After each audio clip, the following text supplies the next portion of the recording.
To his left, at the end, is Bob Huish, who is an assistant professor in international development studies at Dalhousie University. And he's has a background in geography, so you're going to hear the lens of geography streaming throughout some of his conversations today.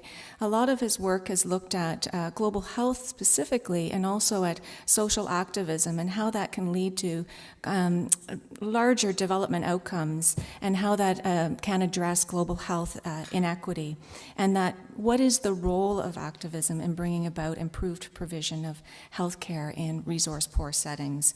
His work has been quite broad geographically, but often draws back onto the work and the influence in Cuba, particularly in the Cuban medical internationalism.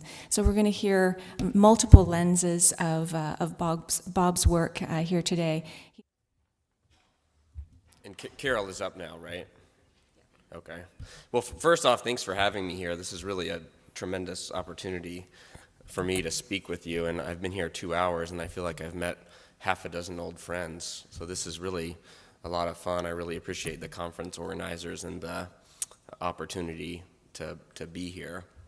I'm going to try to tie a few things together. I'm also going to try to be brief so that we have enough time for conversation on a lot of the concepts and issues we've discussed. I'm going to talk a little bit about cultural collision in global health training. This is my disclosure, and I didn't need this disclosure to tell me that global health was really a passion for me. But when you see that you have no research support, no speakers bureau, no consulting fees, I guess it just reinforces that it's a passion. So it was about 15 years ago that I returned from a 2-week global health experiential learning trip in Honduras. I was a medical student at the time at Duke University. It was a part of a global health program there. And since that time, these programs in global health learning, experiential learning, have really increased. They've done nothing but increase. By some estimates, about 200,000 Americans go abroad as part of short-term medical outreach each year. As many as 1/3 of U.S. medical students, 2/3 students plan to do it during their tenure. It's very easy to find stories like these where advice is offered on how medical students and trainees can choose short-term experiences in global health. And it's been during these 15 years that I've become part of what I think is really an incredible interdisciplinary movement that's critically examining the short-term experience, trying to understand how to make it better, and dare I say, in some ways, trying to lay the foundation for a world where these programs aren't even necessary in the first place. So it was around the time of my experience in Honduras that one of my philosophy professors in graduate school shared with me this book, The Spirit Catches You and You Fall Down. Many of you are probably familiar with it. It tells the story of a Hmong family who experiences clear cultural differences, a cultural collision, some might say, between their culture and modern medicine and the medical profession. It's a great book. If you haven't read it, I certainly encourage you to. And why do I bring it up here? Well, I bring it up because I think in the short-term global health context, the issue of cultural differences is probably the most common issue that trainees like myself experience. It's arguably the most important issue that trainees experience, and it's perhaps one of the most vexing, as you'll see in some of the slides and frameworks I present. So today, what I really want to discuss is a specific instance of this general problem of cultural differences, and that's one that relates to gender.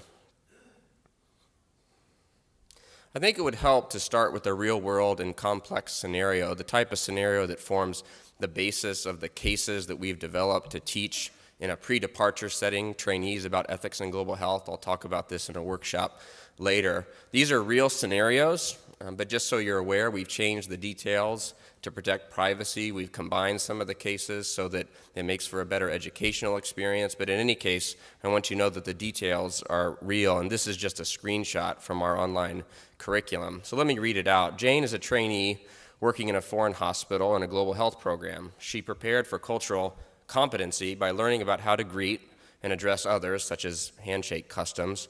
While in country, she becomes friends with another American, Ryan, and has dinner with him. Later, she learns from her advisor that single men and women do not have dinner alone in this particular culture. She wonders if she should conform to this norm even after hours when she's not on hospital time as part of her short-term experience. Now imagine Jane is asked to wear a burqa while in the clinic, and she cannot address men directly. She feels uncomfortable with adhering to this particular cultural norm. Moreover, needing a male intermediary for conversations is going to slow down the number of patients she sees and will hinder her health education project, the project she's conducting as part of her time abroad. So she knows now that she will not achieve the goals she has for this particular program. Finally, when Jane returns, she tells you this story, and this too is a real story that comes from some of the focus groups we've run with trainees who come back and share their experiences. Getting consent from a patient usually took a formal kind of consent from the husband, but sometimes the husband was not at home. Then the women who were more than 18 years of age gave the consent. But then when the husband came to know about this, there were 2 cases. The women were beaten by their husband because she talked with the interviewers, with Jane. So here we have a bunch of different norms, differences in culture, handshakes, dinner rituals, dress, power imbalances related to gender. And intuitively, I think we consider these differences somewhat differently. They seem to exist along some sort of a spectrum. We might ask ourselves, who's right? Which culture is right? Or perhaps in this cartoon, as this cartoon suggests, perhaps no one is right. If you can't see the writing on the cartoon, the woman on the left is wearing a bikini and sunglasses, and she's saying everything towards the other woman, everything is covered. What a male-dominated, except her eyes, what a male-dominated culture.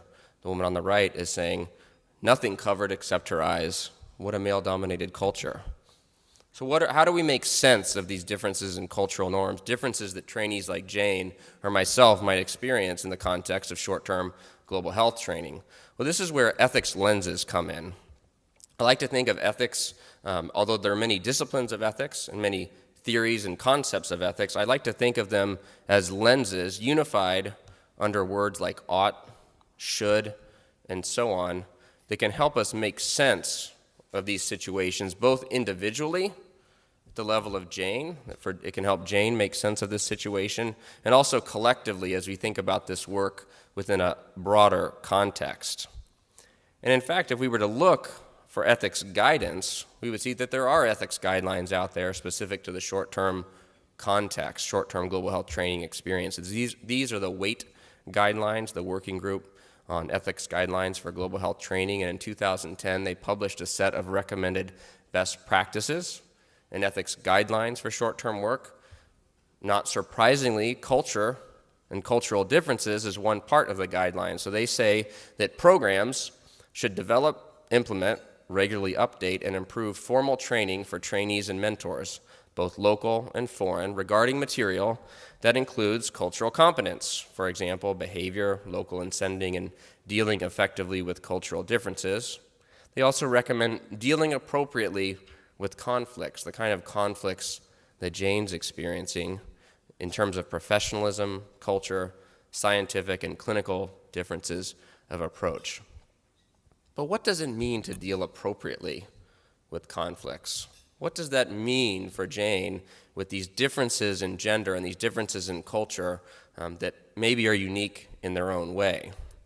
So one of the things that we've talked about in our work, and this is not something that's in the cases that we teach, but it's something when we expand on them, is this framework. And let me spend a couple minutes going through it. First, let me point out that we call it in this framework cultural understanding because, to be frank, I don't quite understand what it means to be competent in a culture. And so we choose not to use that terminology. We think understanding is a better goal. And so if you look at this framework, along the x-axis, you have difficulty of accommodation.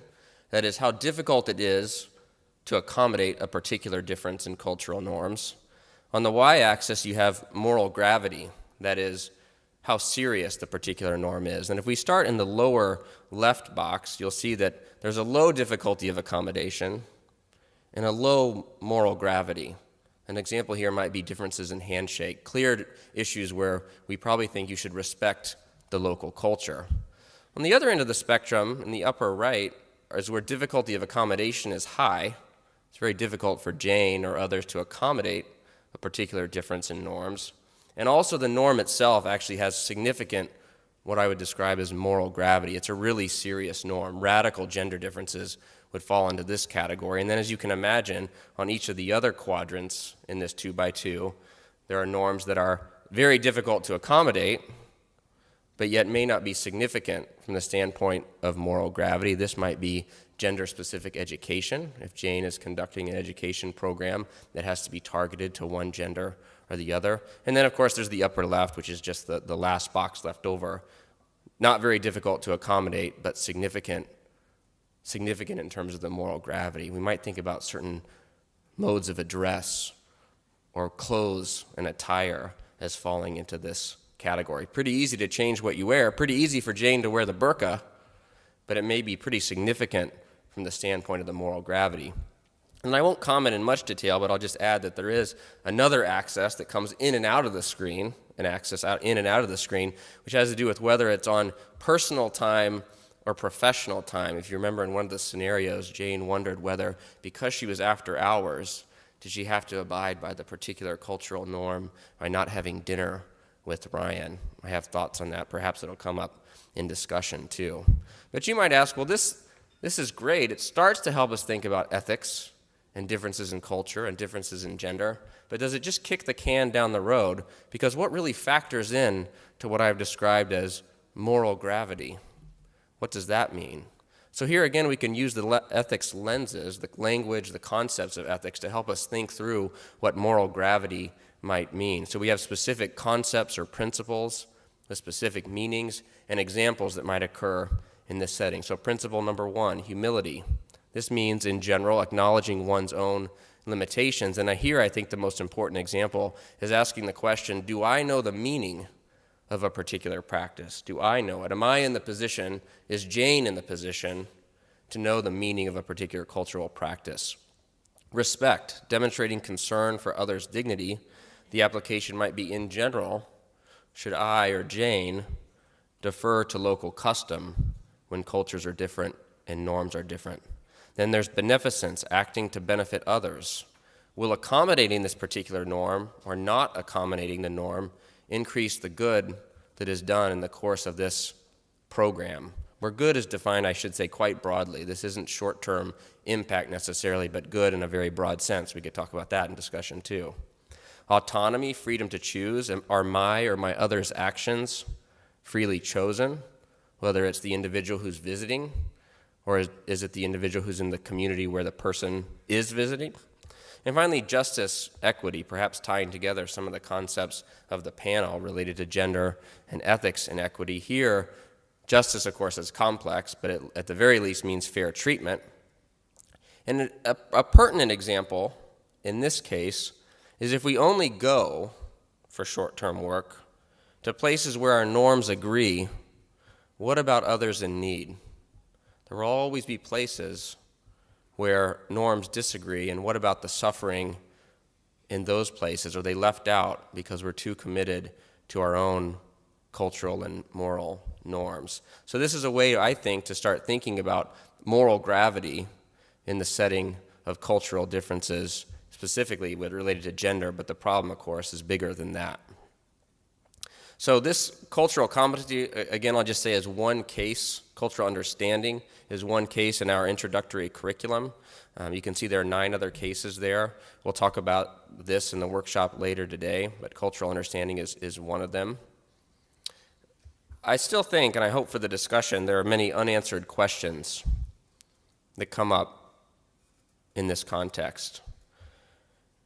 Should some gender norms or other norms that differ be tolerated for the sake of longer-term change? And if so, which ones? Which ones are tolerable?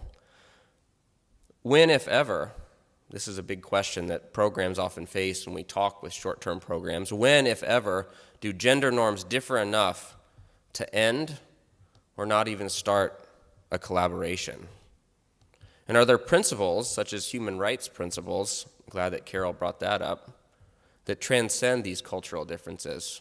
Is there a way to use the language, the concepts, the principles of human rights to transcend and come up with a language that we can all share to discuss cultural differences or gender differences? And then finally, taking it back to Jane or myself, the trainee that experiences this type of tension, how can we better support trainees who experience these differences in culture while they're abroad? So I thank you for your time, and thanks again for the opportunity to speak.